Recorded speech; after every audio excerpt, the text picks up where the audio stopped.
నడిచినా కూర్చున్నా మోకాళ్ళ నొప్పులు వస్తున్నాయా? ప్రాణ పెయిన్ క్లినిక్ లో అధునాతన చికిత్సతో మోకాళ్ళ నొప్పులు తగ్గించుకోండి. హాయ్ హలో నమస్తే, వెల్కమ్ టు అవర్ ఛానల్ మనం టీవీ. నేను మీ శాన్వి. ఈ రోజు మనతో పాటు స్టాక్ మార్కెట్ అనలిస్ట్ పాదమూర్తి గారు ఉన్నారు. ఆయనతో మాట్లాడి ఈ రోజు స్టాక్ మార్కెట్ ఎలా ఉండబోతుంది అనే విషయం తెలుసుకుందాం. హాయ్ సార్, నమస్తే. నమస్తే. ఎలా ఉన్నారు సార్?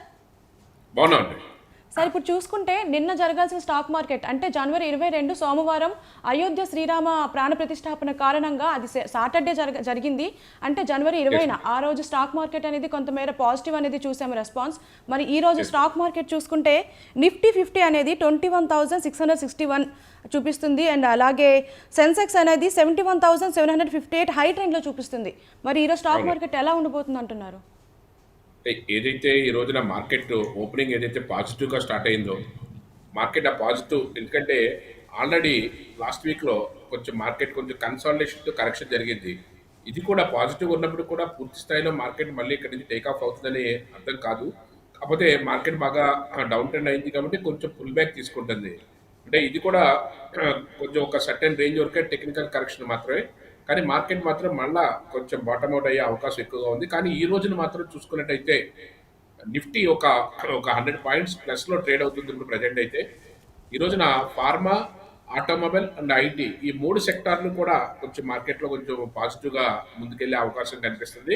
అందుకనే ఫార్మా దాంట్లో మనం చూసుకున్నట్టయితే ఏదైతే మనం ఫార్మా దాంట్లో మనకి ఏదైతే సిప్లా కానీ, సన్ ఫార్మా కానీ, జైడస్ సన్ లైఫ్ కానీ, అరవిందో ఫార్మా ఈ 4 స్టాకుల్లో కూడా మనకు కొంచెం పాజిటివ్నెస్ కనిపిస్తుంది. అదేవిధంగా ఐటీ సెక్టార్కి సంబంధించి చూసుకున్నట్టయితే TCS and tech Mahindra, Infosys ఈ మూడాట్లో కూడా ఒక పాజిటివ్నెస్ వచ్చే అవకాశం కనిపిస్తుంది. ఆటోమొబైల్ రంగానికి సంబంధించి అయితే hero Motors, Bajaj auto and TVS Motors, Tata Motors ఇవన్నీ కూడా కొంచెం పాజిటివ్గానే ఉన్నాయి. అదేవిధంగా automobile sector, IT sector, pharma సెక్టార్లో కొంచెం పాజిటివ్గా ముందుకెళ్లే అవకాశం అయితే కనిపిస్తుంది. సార్, ఇప్పుడు చూసుకుంటే టాప్ గెయినర్స్లో బ్రోసిల్ రెన్యూవబుల్ అండ్ అలాగే 52 వీక్ హైలో చూసుకుంటే సిప్లా అనేవి పాజిటివ్గా కనిపిస్తున్నాయి. మరి వీటి పరిస్థితి ఎలా ఉందంటారు? ఎస్ యాక్చువల్గా 52 వీక్ హై ఉన్నదంటేనే మార్కెట్లో పొటెన్షియాలిటీ ఉన్నదనే లెక్క. యాక్చువల్గా మార్కెట్లో ఏదైతే ఇప్పుడు మన ఫార్మా సంబంధించిన మన స్టాక్స్ చెప్పుకున్నాం, సిప్లా, సన్ ఫార్మా ఈ 2 కూడా మార్కెట్లో కొంచెం అరబిందో ఫార్మా ఇవన్నీ కూడా మార్కెట్లో టేక్ ఆఫ్ అవడానికి అవకాశం ఉంది. అదేవిధంగా Aurobindo pharma already last week నుంచి కూడా మార్కెట్ టేక్ ఆఫ్ అయింది. సిప్లా ఆల్రెడీ ఒక 2 మంత్స్ నుంచి ఆల్రెడీ టేక్ ఆఫ్ అయి ముందుకు వెళ్తారు ఉన్నది. సన్ ఫార్మా కూడా ఈ 3 స్టాక్లు కూడా ఫార్మా రంగంలో ఈ 3 స్టాక్లు ఇంట్రాడే కానీ పొజిషనల్గా కానీ చూసుకున్నట్టయితే మంచి లాభాలు తీసుకోవడానికి అవకాశం ఉంది. అదేవిధంగా ఏదైతే ఐటీ సెక్టార్కి సంబంధించినటువంటిది ఏదైతే మీరు కోట్ చేస్తారో ఏదైతే టీసీఎస్ కానీ లేకపోతే ఏమో ఏఐ ఆర్టిఫిషియల్ ఇంటెలిజెన్సీతో లింక్ అయినటువంటి కొన్ని కంపెనీస్ ఏదైతే ఉన్నాయో ఆ కంపెనీస్ స్టాక్స్ కొంచెం పాజిటివ్గా ముందుకెళ్ళడానికి అవకాశం ఉంది. అవి మీరు ఇంట్రాడేనే కాదు పొజిషనల్గా కూడా మీరు ఏఐ అంటే ఆర్టిఫిషియల్ ఇంటెలిజెన్సీ విత్ ఐటీ రిలేటెడ్గా ఉన్న కొన్ని స్టాక్స్ ఉన్నాయి. ఆ స్టాక్స్లో మనకి కమింగ్ డేస్లో మనకి మంచి లాభాలు రావడానికి ముందుకెళ్ళడానికి మంచి అవకాశం ఉంది. యాక్చువల్గా నిఫ్టీ కానీ బ్యాంక్ నిఫ్టీ కానీ ఈ రోజున టెక్నికల్ కరెక్షన్ ఒకదాన్ని మనం చూసినట్టయితే టెక్నికల్గా మార్కెట్లో నిఫ్టీ ఈ రోజున కొంచెం పాజిటివ్గా ఉండి గ్యాప్ అప్లో ఓపెన్ అయింది.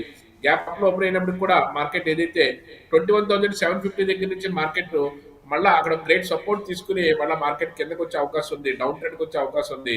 అది కూడా ఏదైతే 21,650 అండ్ 600 రెండంటే టచ్ చేసి ఈ రోజున కన్సాలిడేషన్లో ఉండే అవకాశం ఎక్కువగా కనిపిస్తుంది. బ్యాంక్ నిఫ్టీ విషయానికి వస్తే బ్యాంక్ నిఫ్టీ కూడా గ్యాప్ అప్లో ఓపెన్ అయినప్పుడు కూడా అక్కడ సస్టైన్ అవ్వలేకపోయింది. 46,500 దగ్గర నుంచి మార్కెట్ సస్టైన్ అవ్వలేక అక్కడి నుంచి 46,000 వరకు కూడా 500 పాయింట్స్ అప్లో ఓపెన్ అయిన 500 పాయింట్స్ డ్రాస్టికల్ చేంజ్. ఏదైతే 400 పాయింట్స్ అప్లో ఓపెన్ అయ్యి 400 పాయింట్స్ నుంచి 200 పాయింట్స్ ఎక్స్ట్రా 46,000కి మార్కెట్ డ్రాస్టికల్ ఫాల్ చూసామంటే మార్కెట్లో పొటెన్షియాలిటీ తక్కువగా కనిపిస్తుంది. కాబట్టి ఈ హై ఉన్నప్పుడు కూడా మార్కెట్ కొంచెం పాజిటివ్గా ఓపెన్ అయినప్పుడు కూడా అది పాజిటివ్గా ఓపెన్ అయినా మనం కన్సిడర్ చేయడానికి మార్కెట్ ఇక్కడ ఏదో టర్న్ అవుతుంది అనుకోవడానికి అవకాశం లేదు. PSC banks and nationalised banks, public sector banks and private banks, అదేవిధంగా FMCG products, reality especially reality and media ఇవన్నీ కూడా మార్కెట్లో ఒక డౌన్ ట్రెండ్కి రిప్రజెంట్ చేస్తున్నాయి. కాబట్టి మార్కెట్లో పెద్దంత పాజిటివ్గా ఓపెన్ అయినప్పుడు కూడా కానీ ఈ రోజున మార్కెట్ అయితే మాత్రం కొంచెం కన్సాలిడేషన్ డౌన్ ట్రెండ్కి వచ్చే అవకాశం ఎక్కువగా కనిపిస్తుంది. కాబట్టి market especially reality and media stocks బాగా దెబ్బతినే అవకాశం ఉంది. ఈ రోజు మనం సెక్టార్ వైజ్ చూసుకున్నట్టయితే ఏదైతే పాజిటివ్గా ఉన్నటువంటి ఫార్మా అండ్ ఐటీ సెక్టర్ పాజిటివ్గా ఉన్నప్పుడు కూడా మార్కెట్ ఏదైతే డౌన్ ట్రెండ్ ఉన్నది కాబట్టి మార్కెట్లో కొంచెం సెల్లింగ్ వచ్చే స్టాక్స్కే బాగా ఎక్కువ ఇంపార్టెన్స్ ఉంటుంది. అందులో మీడియా రంగం బాగా జీ ఎంటర్టైన్మెంట్ కి సోనీకి ఉన్నటువంటి ఏదైతే టైఅప్ ఏదైతే మనకి అంత పాజిటివ్ గా లేదని అనిపిస్తుందో దాని నిమిత్తం మీడియా రంగంలో ఉన్నటువంటి జీ ఎంటర్టైన్మెంట్స్ మీద బాగా ఎఫెక్ట్ పడింది.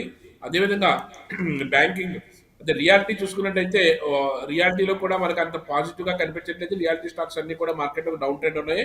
అదేవిధంగా PSC banks and FMCG products, PSC banks లో చూసుకున్నట్టయితే సెంట్రల్ బ్యాంక్ కానీ, కెనరా బ్యాంక్ కానీ, బ్యాంక్ ఆఫ్ బరోడా కానీ, స్టేట్ బ్యాంక్ ఆఫ్ ఇండియా కానీ ఇవన్నీ కూడా నామినల్ గా మార్కెట్ అయితే 2% నుంచి 1% నుంచి 2% వరకు కూడా మార్కెట్ లో కరెక్షన్ లో ఉన్నాయి. అదేవిధంగా ఎఫ్ఎంసీజీలో చూసుకున్నట్టయితే హిందుస్థాన్ యూనిలీవర్ లాంటివి, అదేవిధంగా మ్యారికో లాంటివి, కాల్గేట్ పామల్ లాంటివి కొంచెం భారీగా నష్టపోయినప్పటికి కూడా టాటా కన్జ్యూమర్ అండ్ ఐటీసీ కాటరేజ్ కన్జ్యూమర్ ప్రొడక్ట్స్ ఇలాంటి అయితే మాత్రం కొంచెం పాజిటివ్ ఉన్నాయి. ఏమాత్రం పాజిటివ్ ఉన్నప్పుడు కూడా భారీగా నష్టపోవడానికి ఎఫ్ఎంసీజీ కూడా బాగా సిద్ధంగా ఉన్నట్టుగా మనకు తెలుస్తుంది. ఏదైతే పిఎస్సి బ్యాంక్స్ అండ్ ఎఫ్ఎంసీజీ ఇవన్నీ కూడా మనకి ఎక్కువగా దీంట్లో మార్కెట్ లో కొంచెం ఎక్కువ ఎఫెక్ట్ ఇచ్చినట్టుగా కనిపిస్తున్నాయి.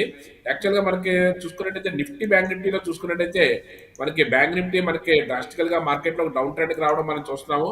ఏదైతే బ్యాంక్ నిఫ్టీ మార్కెట్ లో డౌన్ ట్రెండ్ కి వచ్చిందో అక్కడి నుంచి మనకి మార్కెట్ లో సెల్లింగ్ ప్రెజర్ ఎక్కువగా వచ్చే అవకాశం ఉంది. అదేవిధంగా దాంట్లో ఆ విధంగా చూసుకున్నట్టయితే హెచ్డిఎఫ్సి బ్యాంక్ అయితే భారీగా మనకి 1465 దగ్గర నుంచి 1445 వరకు కూడా 20 పాయింట్స్ ఆల్రెడీ నష్టపోవడం జరిగింది. అదేవిధంగా స్టేట్ బ్యాంక్ ఆఫ్ ఇండియా కూడా ఎంతో కొంత ఎఫెక్ట్ ఇవ్వడానికి కారణం అయింది ఇది. కాదే మార్కెట్ ఎక్కడి నుంచి స్టార్ట్ అయిందో అక్కడికే వచ్చి స్టేట్ బ్యాంక్ ఆఫ్ ఇండియా అయితే కన్సాలిడేషన్ లో ఉంది. ఏదైనప్పుడు కూడా మార్కెట్ బ్యాంకింగ్ సెక్టార్ అండ్ ఏదైతే FMCG and reality and media stocks ఈ 4 సెక్టర్లకు కూడా బాగా ఎఫెక్ట్ అయ్యేట్టుగా కనిపిస్తుంది. నిఫ్టీ కొంచెం నిన్నటితో చూసుకున్నట్టయితే ఒక పాజిటివ్ గా 95 పాయింట్స్ పాజిటివ్ గా ఉన్నప్పుడు కూడా బ్యాంక్ నిఫ్టీ అయితే చాలా డ్రాస్టికల్ ఫాల్ ఏదైతే పెరిగిందో 300 నుంచి 400 పాయింట్స్ అక్కడి నుంచి బాగా 500 పాయింట్స్ పైగా కరెక్షన్ జరిగింది. ఇక్కడ కన్సాలిడేషన్ అయ్యి మళ్ళీ కరెక్షన్ కంటిన్యూ అవడానికి అవకాశం ఎక్కువగా ఉంది. ఎందుకంటే మార్కెట్ లో కొంచెం హై ఉండటం వల్ల మార్కెట్ కొంచెం పొటెన్షియాలిటీ తక్కువగానే ఉందని చెప్పుకోవచ్చు. అదేవిధంగా బ్యాంక్ నిఫ్టీ కానీ చేసే వాళ్ళు ఇంట్రాడే చేసే వాళ్ళు అయితే మాత్రం కొంచెం మార్కెట్ లో కన్సాలిడేషన్ అయ్యి మార్కెట్ మళ్ళీ కొంచెం టేక్ ఆఫ్ అయిన తర్వాత కన్సాలిడేషన్ అయిన తర్వాత 12-12:30 దగ్గర మళ్ళీ కన్సాలిడేషన్ అయ్యి మళ్ళీ డౌన్ ట్రెండ్కి వచ్చే అవకాశం ఉంది.